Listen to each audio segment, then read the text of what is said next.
अच्छा, तो मैंने आज डिस्कस करना है कि ये बोल्ट कैसे लगाएंगे आप लोग। ये जो इसमें है ये प्लेट है, ये इसको कैसे लेआउट करना है, इसको कैसे फिक्स करना है। ठीक है, इसके लिए आपको ये प्लेट देखें, इसका ये कॉर्नर के नीचे वाला एक कोऑर्डिनेट और दूसरे कॉर्नर का कोऑर्डिनेट लाइन के ऑप्शन में देनी है। देखो इधर हमें मशीन सेट किया सामने से, और हमने क्या करना है, हमने 2 पॉइंट्स के जो कोऑर्डिनेट है वो इसमें लाइन में डाल देने हैं। ठीक है, जैसा कि इसका नंबर है वो पहले देखना है कि ये कौन सा नंबर है, कौन सा प्लेट नंबर है, और कौन सा इसमें कोऑर्डिनेट आएगा।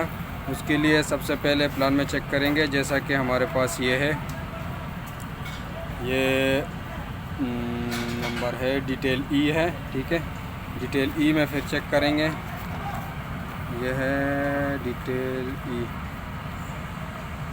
ओके, फिर ये डिटेल दिए हुए हैं इसके, तो डिटेल ई में हम चेक करेंगे डी ई, ये डिटेल ई है। तो डिटेल ई में हमारे को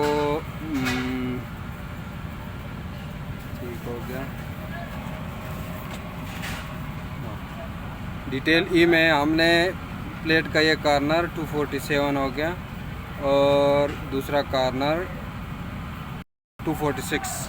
हमने इसी दोनों कोऑर्डिनेट को अपने कोऑर्डिनेट लिस्ट से डाल देने। ठीक है, लाइन में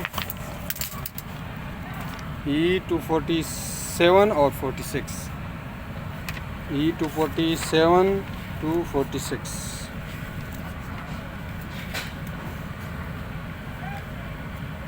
ओके, तो इधर से हमने कोऑर्डिनेट डाल देने हैं। फिर आगे मैं कोऑर्डिनेट डाल के फिर आगे मैं वीडियो दोबारा शुरू करता हूँ।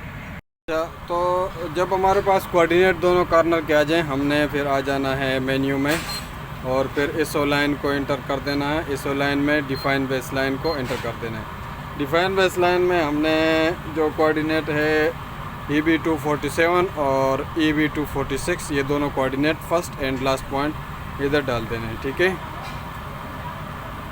अच्छा, तो कोऑर्डिनेट फर्स्ट पॉइंट और लास्ट पॉइंट इसको ओके कर देते हैं, लाइन में आ जाते हैं। ओके, तो देखो ISO लाइन में हमने एंटर किया, उसके बाद डिफाइन बेस लाइन में ये फर्स्ट पॉइंट के कोऑर्डिनेट है 47 के, और 47 पहले इसलिए कि मेरे आपने देखना है आप किधर हैं, तो आपको पता होना चाहिए फर्स्ट पॉइंट और लास्ट पॉइंट का, ताकि आपको पता हो कि डिस्टेंस किधर प्लस जा रहा है किधर माइनस जा रहा है।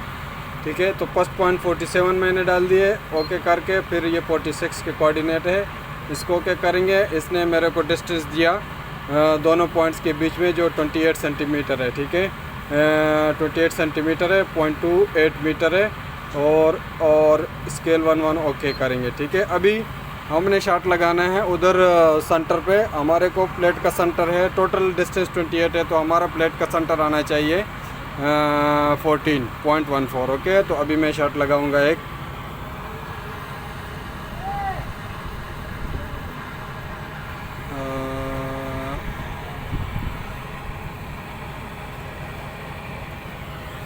ओके, अच्छा, प्लेट का सेंटर जो है वो नज़र नहीं आ रहा है सरिये की वजह से, सामने से सरिया है, इस वजह से प्लेट का सेंटर नज़र नहीं आ रहा है। तो मैंने ये होल है ना, होल जो है चेक करना है। ठीक है, ये वाला होल है, इसको चेक करना है। ये साइड वाला 3 होल नज़र आ रहा है, इसको चेक करेंगे। फिर दूसरी तरफ जो 3 होल नज़र आ रहा है वो चेक करेंगे। तो होल का डिस्टेंस मेरे 47 जो पॉइंट है उससे होल का डिस्टेंस है 9 सेंटीमीटर। ठीक है, 9 सेंटीमीटर मैंने अभी चेक करना है कितना है। 9 सेंटीमीटर लेंथ होगा, और उसके बाद जो है आप एक बार शॉट लगा देते हैं।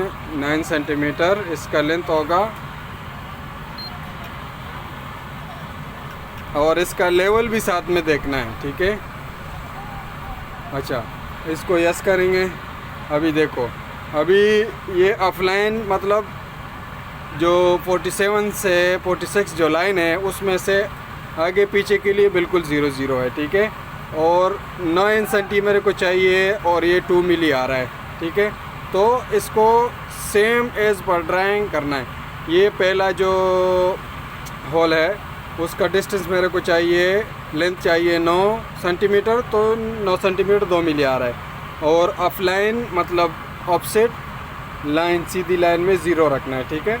तो ये तरीका है इसका बोल्ट लगाने का। और तीसरी बात, इसका जो लेवल है वो भी चेक करने का। अभी जैसा कि होल का लेवल कितना है, अभी होल के लेवल पे सेट करके, होल का लेवल हमारे पास है 0.154। तो अभी चेक करके देखेंगे, बीच वाला जो है वो होल का लेवल है। इसको यस करेंगे, 0.156 आ रहा है, 2 मिली का डिफरेंस है। दोबारा इसको चेक करेंगे,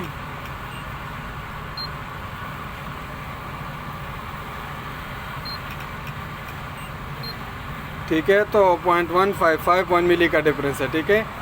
तो ये तरीका है इसका। इसी तरह सारे होल, 4 होल, 3 होल आप जब आप प्लेट का चेक करेंगे तो आपका प्लेट जो है वो सेट हो जाएगा। तो ये प्लेट जो दीवार में सेट करने के लिए ये लेआउट का तरीका है, आसान है।